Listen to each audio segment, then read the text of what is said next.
प्यारे छात्रों, आप सबका मेरे YouTube चैनल में हार्दिक स्वागत है। हिंदी सुलभ भारती 8वीं कक्षा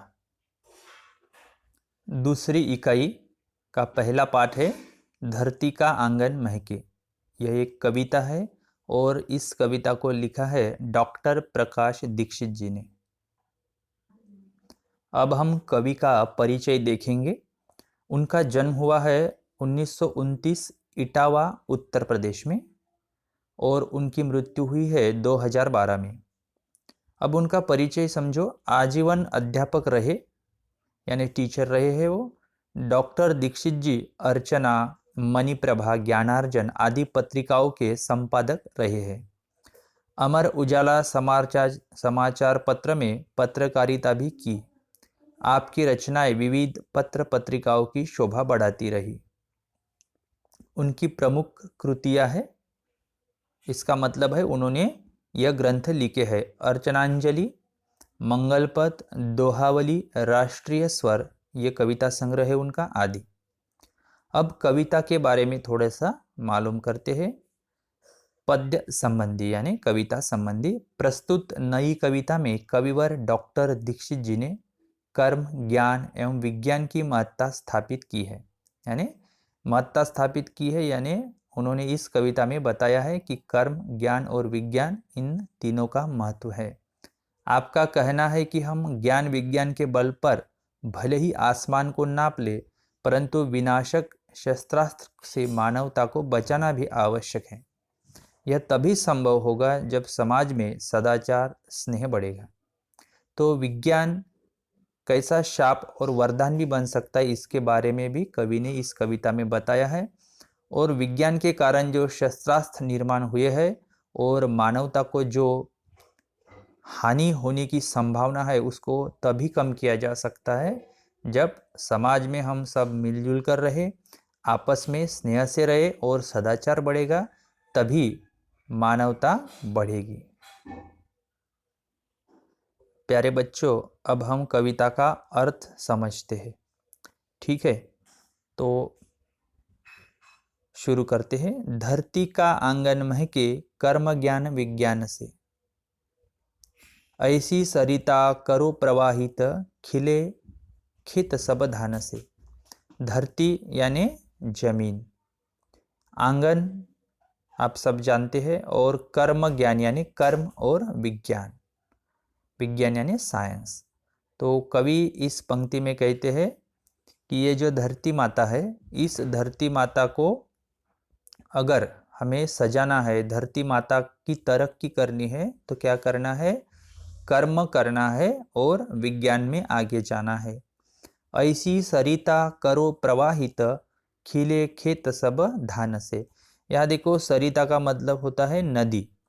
प्रवाहित करना, खिले खेत सब धान से, धान यानी अनाज। तो कवि कहते हैं कि ऐसी सरिता प्रवाहित करनी चाहिए, नदी को ऐसा प्रवाहित करना चाहिए कि वह पानी खेती को मिले और यहाँ इस देश में धान की खेती हो, यानी सब लोगों को अन्न और धान्य सबको प्रचुर मात्रा में मिले, यानी किसी को भी अन्न की कमी ना हो।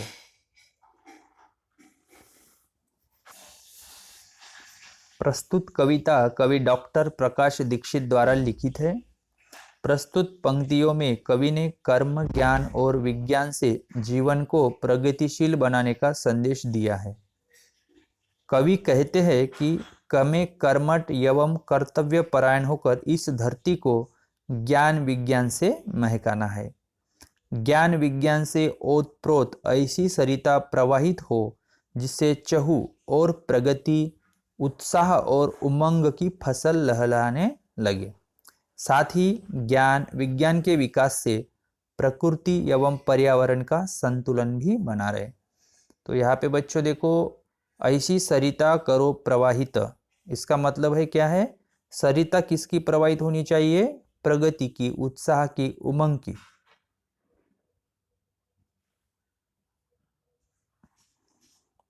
तो कवि ने यहाँ पे ऐसा संदेश दिया है कि हमें कर्म शील रहना चाहिए, विज्ञान में तरक्की करनी चाहिए, और कर्मठ और विज्ञान में तरक्की करने के बाद ही ऐसी फसल आएगी। किसकी फसल आएगी? प्रगति की, उत्साह की और उमंग की फसल तभी आएगी।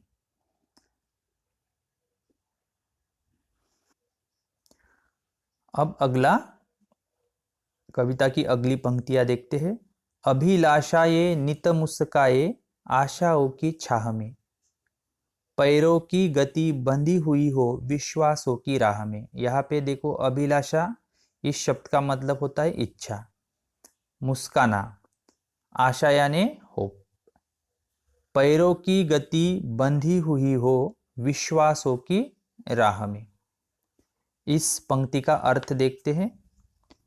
प्रस्तुत पंक्तियों में कवि कहते हैं कि हरी भरी वसुंधरा का वातावरण ऐसा हो जिसमें अभिलाषाएं व आशाएं निरंतर पुष्पित व पल्लीवत होती रहे, यानी पल्लवित होती रहे। आत्मविश्वास से परिपूर्ण कदम निरंतर उन्नति की ओर अग्रसर हो, अर्थात निराशा व हताशा से किसी के पांव न डगमगाए और विकास की गति तीव्र से तीव्रतर होती जाए। तो कवि यहाँ पे क्या कह रहे हैं कि हमें ऐसी इच्छाएं करनी चाहिए जिनमें आशा हो, कभी भी निराशा और हताशा को गले नहीं लगाना चाहिए। अपने कर्म में अगर हमें यश नहीं भी मिलता है तो हमें आशा रखनी चाहिए और विश्वास से ही पैरों की गति बंधी हुई हो विश्वासों की राह में, यानी जब हम राह पर चलेंगे तो आत्मविश्वास पूर्वक चलना है, हम हमारी मंजिल को पा लेंगे, ऐसा विश्वास हमें होना चाहिए। ऐसी कवि हमें यहाँ पे बताते हैं। अगली पंक्ति देखते हैं। शिल्पकला कुमुदों की माला वक्षस्थल का हार हो, फूल फलों से हरी भरी इस धरती का श्रृंगार हो। शिल्पकला यानी हम पत्थर पे जो कला करते हैं, कलाकृतियाँ करते हैं, मूर्ति बनाते हैं, उनको हम शिल्पकला कहते हैं। मगर यहाँ पे इसका मतलब है कि कला। कुमुद यानी कमल की माला, वक्षस्थल यानी छाती का हार हो।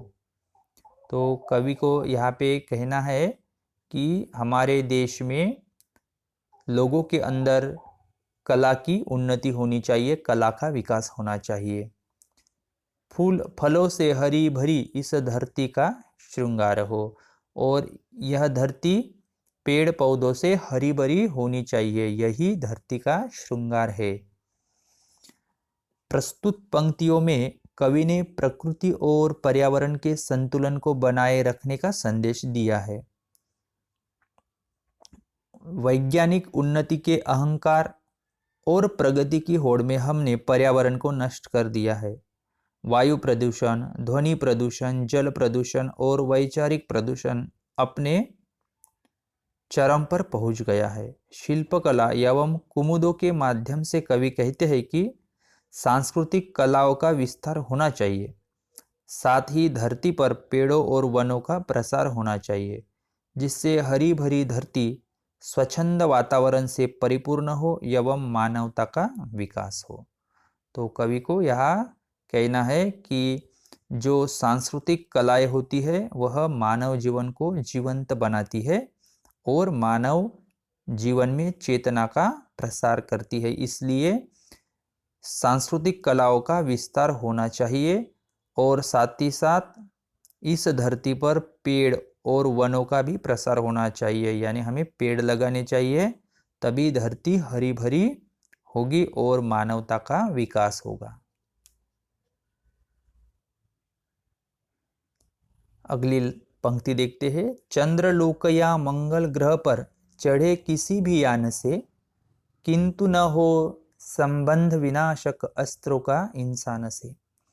चंद्रलोक यानी चंद्र ग्रह, मंगल ग्रह पर चढ़े किसी भी यान से, हम यान से ही चंद्रलोक और मंगल ग्रह पर चढ़ते हैं। यानी विज्ञान ने इतनी तरक्की की है कि हमारे इस पृथ्वी का मानव चंद्र ग्रह पर उतरा है और उन्होंने मंगल ग्रह पर भी यान भेजा है, किंतु न हो संबंध विनाशक अस्त्रों का इंसान से।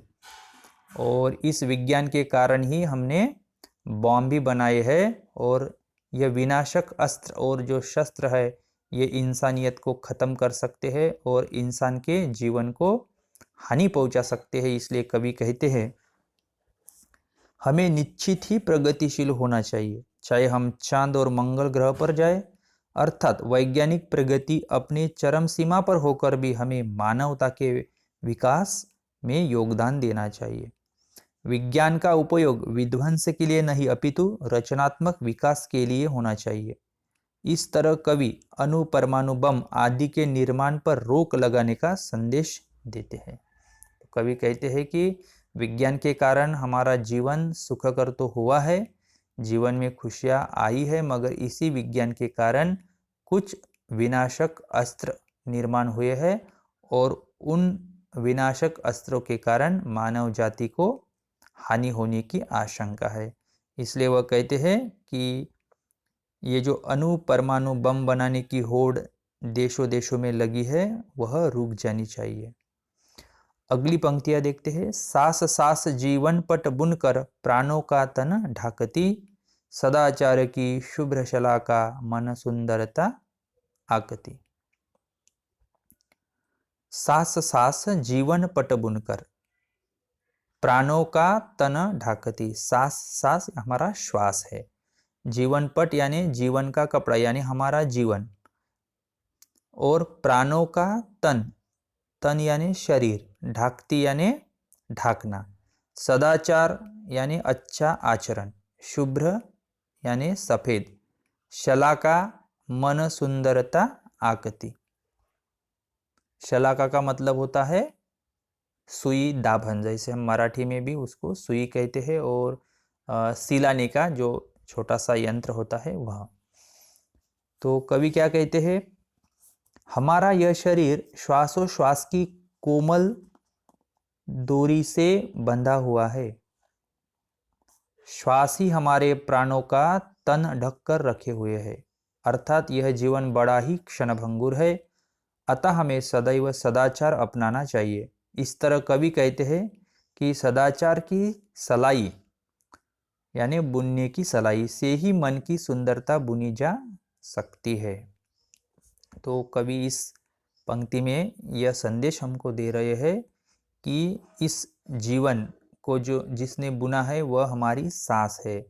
जब हम जीते हैं तो सांस के कारण जीते हैं, तो धीरे धीरे ये सांस खत्म हो रही है, और ये खत्म होती है तो हमें ऐसा जीवन जीना चाहिए कि हमारे जीवन में सदाचार हो, हम अच्छा आचरण करें, तभी तो हमारा मन सुंदर बनेगा। अगली पंक्ति देखते हैं। प्रतिभा का पैमाना मेधा की ऊंचाई नापता, मानवता का मीटर बन मन की गहराई मापता। यहाँ पे देखो, प्रतिभा का मतलब होता है हमारे अंदर की शक्ति, पैमाना यानी नाप तोल यानी मापदंड, मेधा यानी बुद्धि। तो कवि कहते हैं कि हमारे अंदर जो प्रतिभा होती है, जो आंतरिक शक्ति होती है, जो आंतरिक गुण होते हैं, उसे कौन नापता है, तो बुद्धि नापती है। और मानवता का मीटर बनकर मन की गहराई मापता। और कवि यह संदेश देते हैं इस पंक्ति में कि हमें मानवता का मीटर बनना चाहिए, यानी हमें मनुष्यता आनी चाहिए, हमें अच्छे गुणों से खुद को संवारना चाहिए। बुद्धि की तीव्रता से प्रतिभा एवं सफलता शिखर को पाया जा सकता है। इसी के साथ ही हमें मानवता का दामन अपनाना चाहिए। मानवता का आचरण ही मन की गहराइयों में बैठकर सुदृढ़ चरित्र का निर्माण करता है। इस तरह ऊंचे आदर्शों का पालन कर ही हम जीवन की सार्थकता को पाते हैं। तो इस कविता में इस कविता की पंक्ति में यही बताया गया है कि हमें अपने जीवन में ऊंचे आदर्श को अपनाना चाहिए और मानवता को अपनाकर अच्छा जीवन जीना चाहिए। अगली पंक्ति का अर्थ देखते हैं। आत्मा को आवृत्त कर दे स्नेह प्रभा परिधान से। आत्मा यानी मन, आत्मा को आवृत्त कर दे स्नेह प्रभा। परिधान से, परिधान करना यानी कोई कपड़ा अपने अंग पर लपेटना। करे अर्चना हम सब मिलकर वसुधा के जयगान से। अर्चना यानी प्रार्थना, वसुधा यानी हमारी धरती माता, जयगान यानी उसके गीत गाना। तो इस पंक्ति का अर्थ हम देखते हैं। हमें सदैव सबसे प्रेम और स्नेह बांटना चाहिए, यानी एक दूसरे के साथ प्रेम से रहना चाहिए और स्नेह से बर्ताव करना चाहिए। प्यार और नम्रता के आचरण से हमारी आत्मा प्रफुल्लित होकर खिल उठती है। हमें अपनी अंतरात्मा को प्रेम प्रभा के परिधान से आवृत्त कर देना है, यानी हमारा आचरण ऐसा प्रेमपूर्ण होना चाहिए कि उससे लोगों को अच्छा महसूस हो। आओ हम सब मिलकर इस वसुधा अर्थात धरती माँ का जयगान करें। इसकी अर्चना कर हम धरती से प्राप्त सुखों के लिए कृतज्ञता ज्ञापन करें। और इस धरती माता ने हमें इतना कुछ दिया है, तो कवि कहते हैं हमको क्या करना है, उसका धन्यवाद करना है और उसके हमें जो भेंट मिली है धरती माँ से, उसके लिए हमें कृतज्ञ रहना है।